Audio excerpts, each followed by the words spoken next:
Bismillahirrahmanirrahim. Assalamualaikum warahmatullahi wabarakatuh. Bismillahirrahmanirrahim. Salatu wassalamu ala Rasulillah sayyidina Abdillah. Qala rabbi shrah li sadri wa yassir li amri wahlul 'uqdatam min lisani yafqahu qawli, amma ba'du. Apa kabar anak-anakku sekalian? Semoga kalian semua dalam keadaan sehat walafiat dan selalu semangat dalam belajar.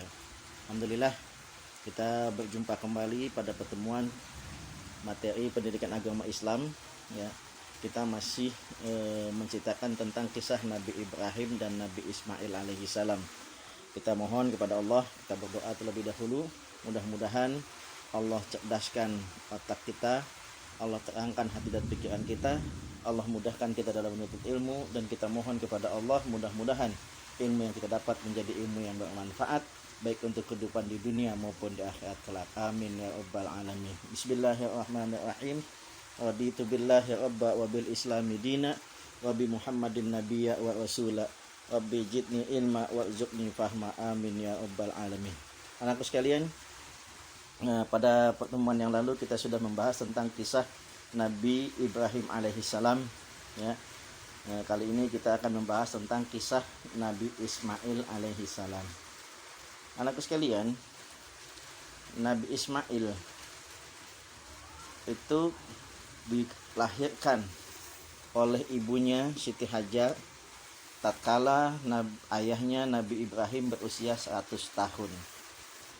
Ya. Nabi Ibrahim berdoa kepada Allah, ya Allah, karuniakanlah aku seorang anak, karena aku sangat mendambakan sekali agar ada anak keturunanku yang bisa melanjutkan perjuanganku.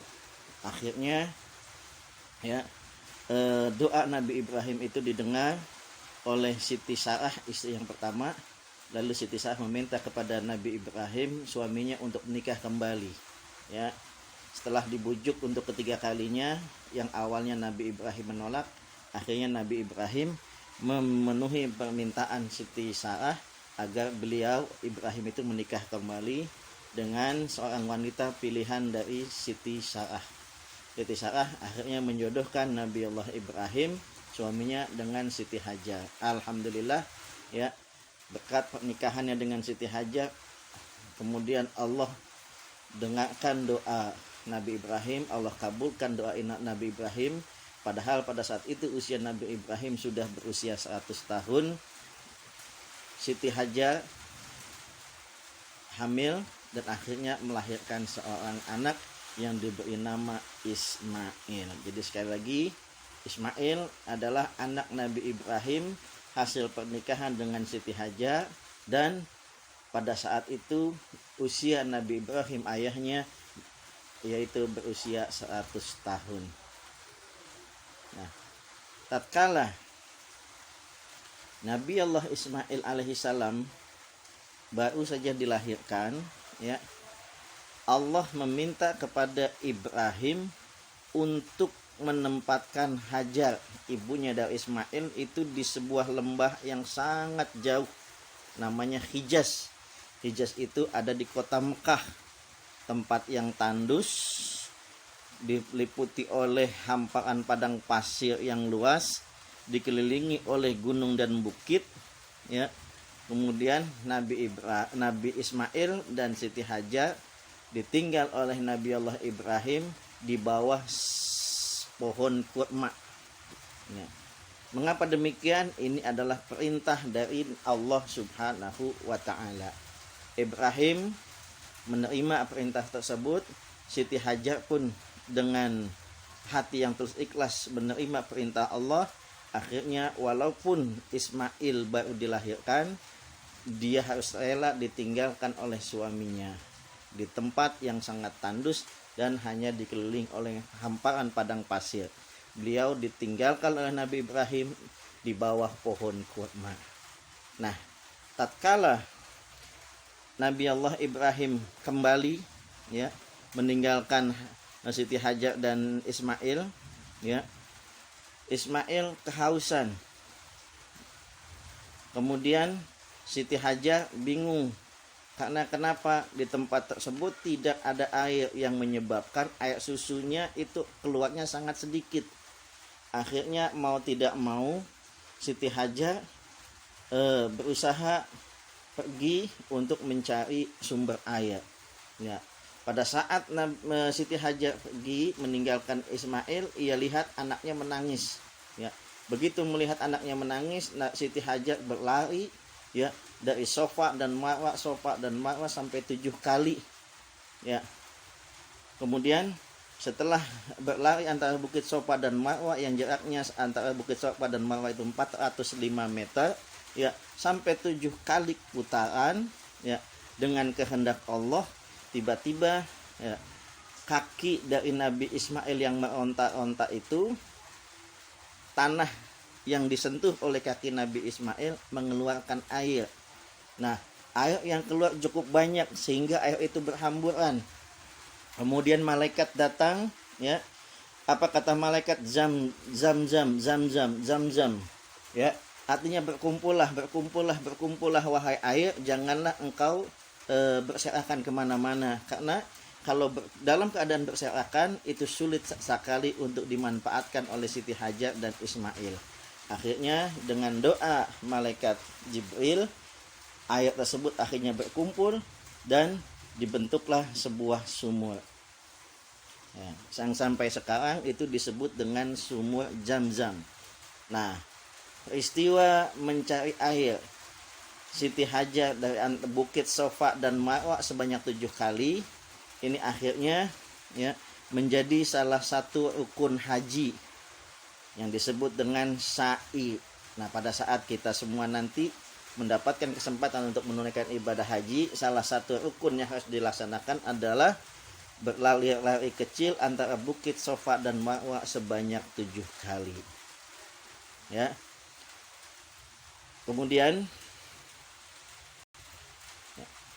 begitu melihat ada sumber air,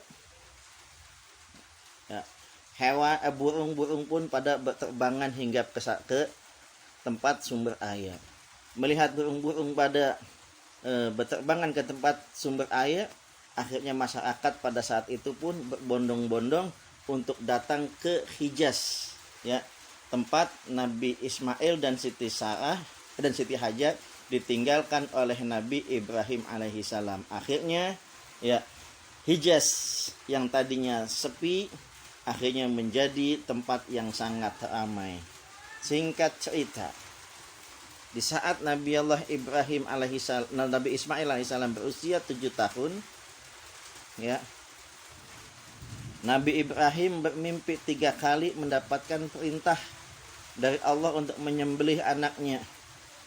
Awalnya Ibrahim tidak percaya, tidak yakin dengan mimpi tersebut. Namun karena mimpi yang pertama, mimpi kedua dan mimpi ketiga sama, akhirnya Ibrahim yakin kalau itu adalah benar-benar perintah dari Allah Subhanahu wa taala. Anak-anakku sekalian, mengapa Nabi Ibrahim bermimpi diminta oleh Allah menyembelih anaknya? Karena Nabi Ibrahim alaihissalam menurut cerita pernah berjanji, ya Allah, andaikan engkau karuniai aku seorang anak, lalu engkau perintahkan anakku itu untuk kau sembelih, maka akan aku sembelih. Akhirnya ya nadar atau janji Nabi Ibrahim itu ditagih oleh Allah Subhanahu wa taala. Nah, kemudian Ibrahim pun menyampaikan mimpinya itu kepada Ismail alaihissalam. Apa kata Ismail? Wahai ayahanda, jika memang ini benar adalah perintah Allah, maka laksanakanlah perintah tersebut dan tolong doakan agar aku kelak menjadi anak yang soleh. Nah, mendengar perkataan dari Ismail alaihissalam, akhirnya Nabi Ibrahim membawa anaknya ke suatu tempat untuk disembelih. Nah, pada saat akan disembelih, Ismail berpesan kepada ayahandanya, wahai ayahandaku, tolong lepas pakaian aku. Tujuannya apa? Agar darah nanti tidak mengalir ke baju aku. Kalau darah itu mengalir ke baju aku, kemudian ibuku tahu, ibuku akan sangat sedih. Dan yang kedua, Nabi Ismail meminta kepada ayahnya, wahai ayahanda, ikatlah aku. Apa maksudnya? pada saat engkau menyembelih aku, ya, aku akan merasakan kesakitan. Kalau engkau tidak ikat, aku akan meronta. Aku khawatir nanti penyembelihan ini akan gagal. Akhirnya Nabi Ibrahim pun memenuhi permintaan Ismail. Ismail pun diikat, ya, sebelum disembelih. Nah, melihat baik Ibrahim maupun Ismail yang begitu tulus menjalankan perintahnya, Allah kemudian meminta kepada malaikat Jibril untuk mengambil seekor domba. Nah, pada saat Ismail disembelih, bukanlah Ismail yang disembelih, tapi yang disembelih adalah seekor domba. Kenapa? Allah ingin menguji kepada Nabi Ibrahim, Allah juga ingin menguji kepada Ismail, benarkah keimanan dan kecintaan mereka kepada Allah Subhanahu wa taala. Melihat begitu kukuhnya keimanan mereka kepada Allah, akhirnya Allah meminta kepada malaikat untuk menggantikan Ismail dengan seekor domba. Nah, anakku sekalian, tatkala Nabi Ismail alaihissalam sudah mulai dewasa, ya, Nabi Ibrahim meminta kepada Ismail anaknya untuk membantunya, ya. Untuk apa? Membangun Ka'bah. Ini sesuai dengan perintah Allah Subhanahu wa taala. Anak-anakku sekalian, Nabi Ibrahim yang pada saat meninggalkan Ismail pada saat usianya masih bayi, kemudian baru kembali ke Mekah, ke Ka'bah setelah bertahun-tahun lamanya, terkejut melihat, ya, Makkah yang tadinya sepi kok tiba-tiba menjadi tempat yang sangat ramai, ya. Nabi Ibrahim pun terkejut, ya, Makkah yang tadinya tandus kok tiba-tiba ada sumur air yang namanya Zam-Zam, ya. Kenapa demikian? Karena Nabi Ibrahim tidak tahu kalau sumber air yang dinamakan dengan sumur Zam-Zam itu adalah berasal dari hentakan kaki Nabi Ismail yang pada saat kehausan. Nah, hentakan kakinya itu dengan izin Allah, ya, yang menyentuh tanah akhirnya menjadi sumber air yang sampai sekarang disebut dengan air Zam-Zam. Nah, kemudian Nabi Ismail pun tidak keberatan diminta oleh ayahnya untuk membangun Ka'bah. Untuk apa?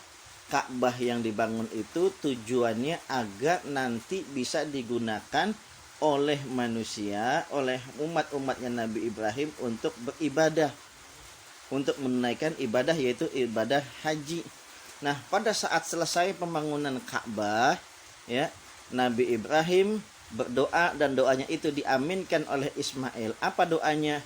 Dia minta kepada Allah agar mengabulkan doanya, ya, agar anak cucunya kelak bisa melaksanakan ibadah haji.